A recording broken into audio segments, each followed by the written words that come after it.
नमस्कार साथीहरु, म राजु पौडेल। विभिन्न ज्ञान आफूले पनि सिक्ने र अरूलाई पनि सिकाउने अभियान अन्तर्गत आज पनि म तपाईहरुलाई यो हाम्रो इष्टगुरु युट्युब च्यानलमा हार्दिक स्वागत गर्न चाहन्छु।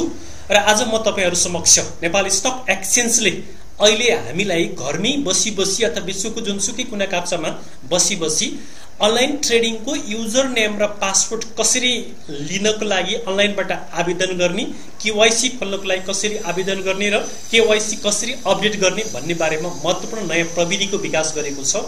अब हामीले कुनै पनि ब्रोकरकोमा गएर सम्झौता गरेर त्यहाँ 25,000 को चेक बुझाएर अनलाइन युजरको पासपोर्ट र युजर नेम लिनको लागि धाउनु पर्ने अवस्थाको नेपाल स्टक एक्सचेन्जले अन्त्य गरिदिएको छ।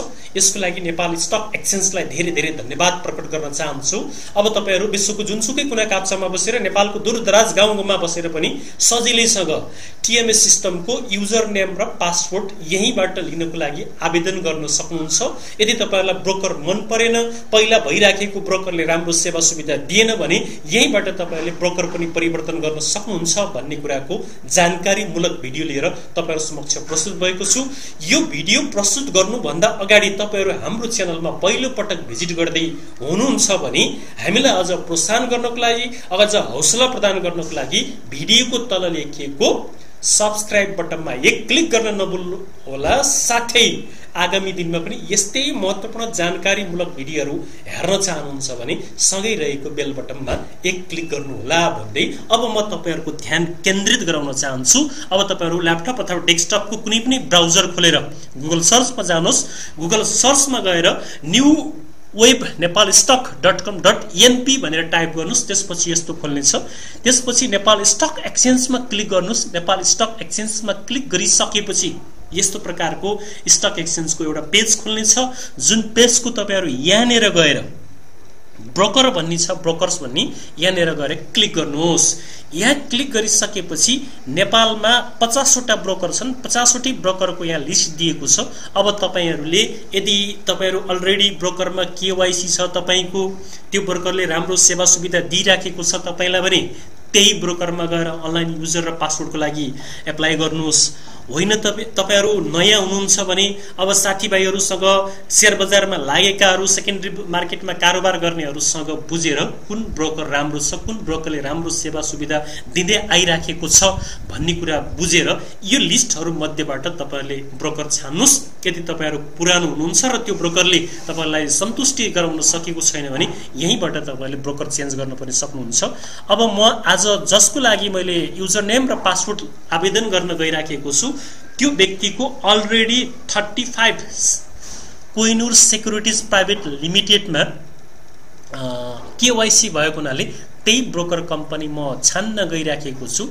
त्यो ब्रोकर कम्पनी छानिसकेपछि यहाँनेर गएर एक क्लिक गर्नुहुन्छ तपाईहरुले। यहाँ क्लिक गरिसकेपछि यस्तो प्रकारको पेज तपाईहरुको अगाडि खोल्नेछ। अब यो पेज खोलिसकेपछि तपाईहरुले आफ्नो सम्पूर्ण इन्फर्मेसन रजिस्ट्रेसन गर्नुपर्ने हुन्छ, रजिस्टर गर्नुपर्ने हुन्छ। त्यो रजिस्टर गरिसकेपछि मात्रै ब्रोकरले तपाईहरुलाई जुन इमेल एड्रेस तपाईले यहाँ रजिस्टरमा राख्नुहुन्छ त्यो इमेल एड्रेसमा युजर नेम र पासपोर्ट पठाइदिनेछ। अब म तपाईहरुलाई यहाँनेर गएर यो रजिस्टर भन्ने ठाउँमा गएर क्लिक गर्नको लागि अनुरोध गर्दछु। साथीहरु, रजिस्टरमा क्लिक गरिसकेपछि यस्तो प्रकारको फर्म तपाईहरुको अगाडि खुल्नेछ। हामीले यहाँ 6 वटा स्टेप पार गर्नुपर्ने हुन्छ। सर्वप्रथम हामीले 1 नम्बर स्टेपमा यहाँ विभिन्न कुराहरु फिल अप गर्छौं। जस्तै सिलेक्ट क्लाइन्ट टाइप भनेको छ। यहाँ चाहिँ हामी कर्पोरेट हो कि इन्डिभिजुअल हो कि म्युचुअल फन्ड हो भन्नेमा छान्नुपर्ने हुन्छ। हामी इन्डिभिजुअल हो, इन्डिभिजुअल छान्नु पर्यो। अनलाइनको अनलाइन भयो। अब मेम्बर ब्रान्च, अब तपाईको यो कोइनुर सेक्युरिटीजको काठमाडौँ र पोखरामा, काठमाडौँमा केन्द्रीय र पोखरामा शाखा हो जस्तो लाग्छ। अब यो डिम्याट होला अथवा यो जसले TMS को युजर नेम र पासवर्ड लिँदै हुनुहुन्छ उहाँ पोखराबाट काम गर्नको लागि लिँदै हुनुहुन्छ। त्यही भएर म पोखरा शाखा सिलेक्ट गर्दछु। अब यहाँ तपाईहरुको आफ्नो मोबाइल नम्बर टाइप गर्नुपर्ने हुन्छ। जस्तै मैले मोबाइल नम्बर टाइप गर्न गइराखेको छु।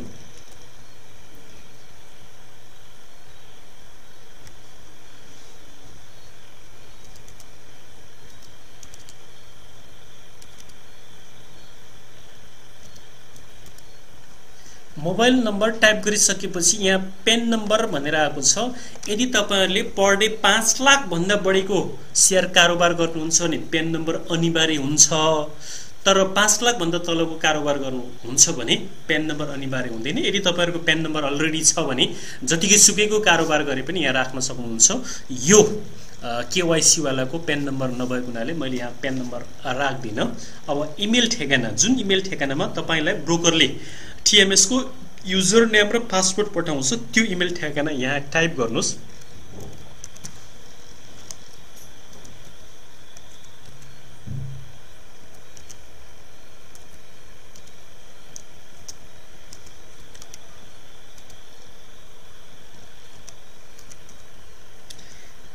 इमेल ठेगाना टाइप गरिसकेपछि अब तपाईहरु नेक्स्टमा क्लिक गरेर अगाडि बढ्नुहोस्।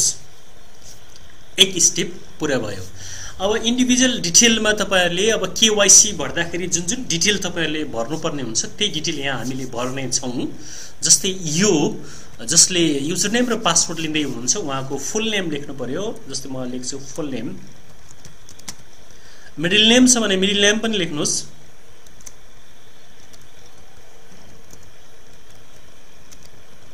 र लास्ट नाम लेख्नुस्। त्यसपछि तपाईहरुको डेट अफ बर्थमा अब तपाईले हाम्रो पात्रबाट इंग्लिशमा कन्भर्ट गरेर डेट अफ बर्थ लिनुपर्ने हुन्छ। जस्तै यो वालाको डेट अफ बर्थ लिनको लागि यहाँ यसरी जानुहोस् 1983 को जन्म मिति रहेछ। त्यसपछि अगस्त डे मा 29 रहेछ। त्यसपछि जेन्डर सिलेक्ट गर्नुस्। मेल फिमेल के हो, यो फिमेल हो, त्यही भएर मैले फिमेल सिलेक्ट गरेँ। फादर्स नेम, अब तपाईहरुको आफ्नो बुबाको नाम।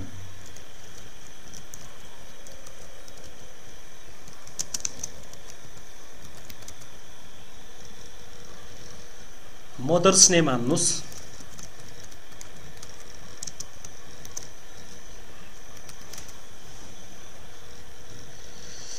त्यसपछि ग्रैन्डफादर्स नेम टाइप गर्नुस्।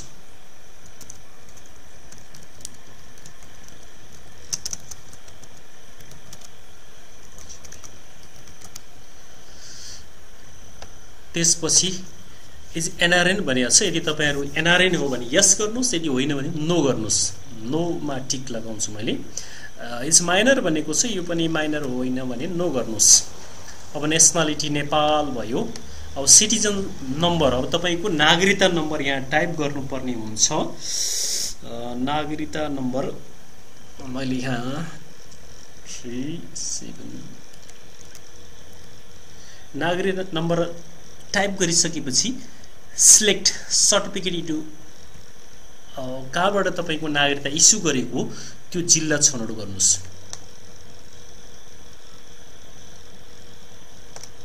जस्तै यो केवाईसी वालाको पर्वत जिल्लाबाट नागरिकता इस्यु गरेको रहेछ। कहिले नागरिकता कुन मितिमा इस्यु गरेको त्यो मिति पनि यहाँ इस्यु डेट पनि लेख्नुपर्ने हुन्छ। तपाईले कन्भर्ट गरेर हाम्रो पात्रबाट कन्भर्ट गरेर इंग्लिशमा लान सक्नुहुन्छ।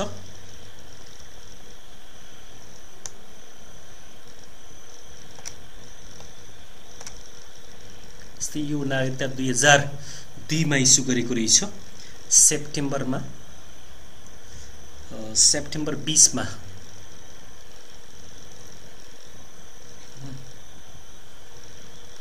अब तपाईहरु अगाडि बढ्नुस्। सिलेक्ट म्यारिटल स्टेटस भनेर भनेको छ। अब विवाहित हो भने विवाहितमा लेख्नुस्। यो होला विवाहित हो, म्यारिड लेखिसकेपछि अब तपाईहरुको स्पाउस नेम आउँछ यहाँ। सोन्स नेम,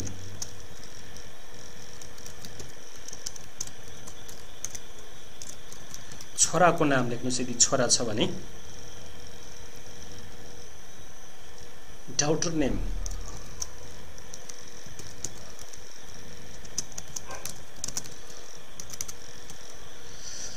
डाउटर इन ल छैन, father-in-law,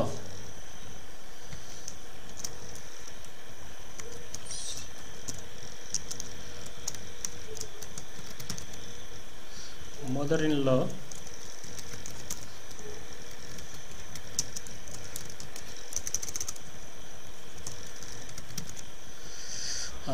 select occupation, housewife, select business type, अब select designation, contact number, तपाईले यहाँ आफ्नो contact number राखिदिनुस्।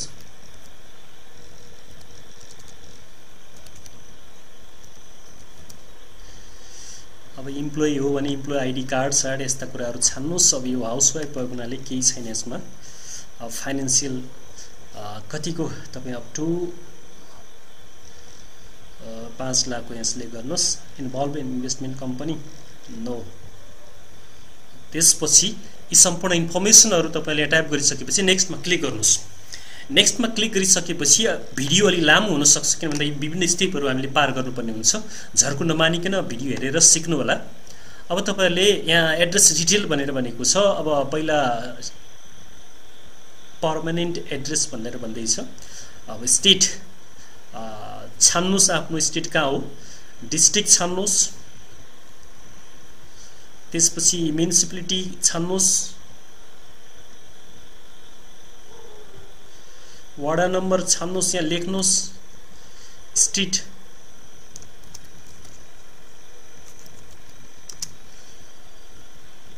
त्यसपछि add to new address.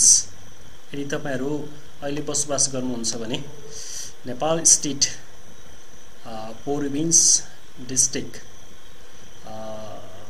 Kaski municipality Pokhara,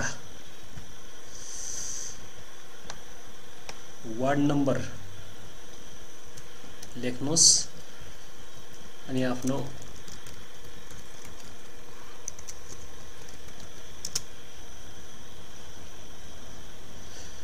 अहिलेको बसोबासको ठेगाना छानिसकेपछि टाइप गरिसकेपछि नेक्स्ट मा क्लिक गर्नुस्।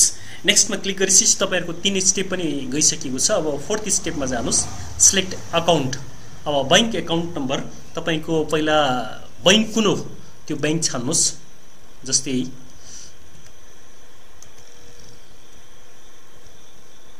माछापुर्छी बैंक रहेछ, मैले छाने।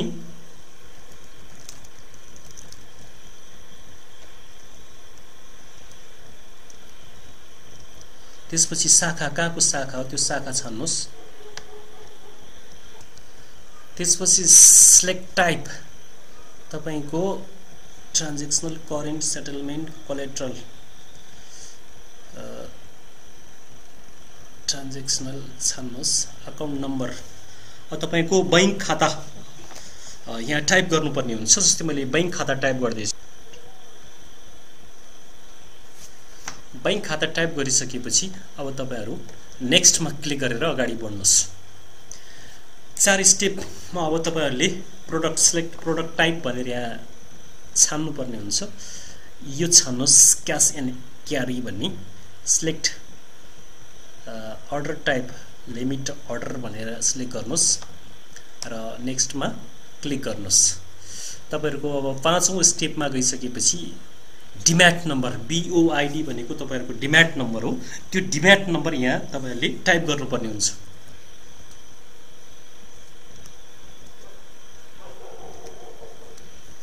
डिम्याट नम्बर राम्रोसँग टाइप गर्नुस्। त्यसपछि नेक्स्ट मा क्लिक गर्नुस्। अब तपाईहरुको डकुमेन्ट अपलोड भनेर आएको छ। अब डकुमेन्ट अपलोड गर्नुपर्ने हुन्छ। सबमिट एप्लिकेसनमा क्लिक गरिसकेपछि यहाँ सबमिटमा यसरी तपाईहरुको पहिले नै यो डिम्याटमा यो जसले युजर नेम र पासवर्ड लिँदै हुनुहुन्छ उहाँले पहिले नै त्यहाँ केवाइसी खोलेको हुनाले डकुमेन्ट अपलोड गर्नु परेन। नयाँ तपाईहरु नयाँ हुनुहुन्छ भने डकुमेन्ट अपलोड गर्नुपर्ने हुन्छ।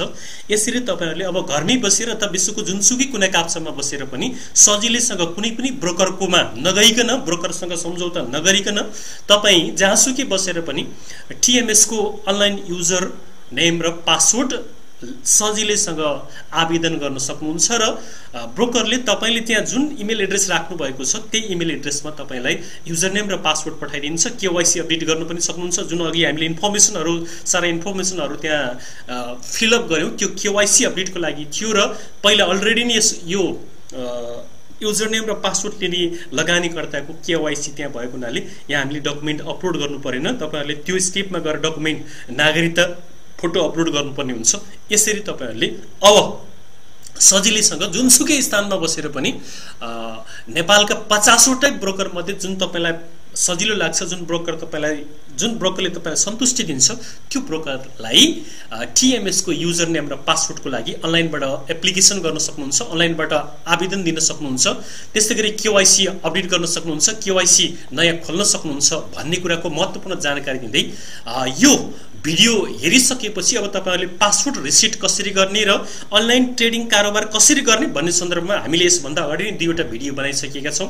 यदि ती भिडियोहरु हेर्नु भएको छैन भने दुईवटै भिडियो मैले माथिको आई कार्डमा राखिदिएको छु। पासवर्ड रिसेट गर्ने देखि लिएर अनलाइन ट्रेडिङ के कसरी गर्ने सेकेन्डरी स्टक मार्केटमा भन्ने कुराको जानकारी मैले दुईवटा भिडियोमा दिएको छु। ती भिडियोहरु आई बटनमा क्लिक गरेर हेर्न नभुल्नु होला भन्दै आजलाई यो महत्त्वपूर्ण जानकारीमूलक भिडियोबाट बिदा हुनुभन्दा अगाडि यस्ता जानकारीमूलक भिडियोहरु आफूले पनि हेर्ने र अरूलाई पनि सिकाउने कुराहरु जुन हाम्रो अभियान अन्तर्गत पर्दछन् त्यो अभियानलाई साथ दिनको लागि भिडियो हेरिसकेपछि साथीभाइ इष्टमित्रहरुलाई शेयर गर्न नभुल्नु होला भन्दै भिडियोबाट म बिदा हुन चाहन्छु। हस्त नमस्कार, फेरि अर्को भिडियोमा भेटौँला।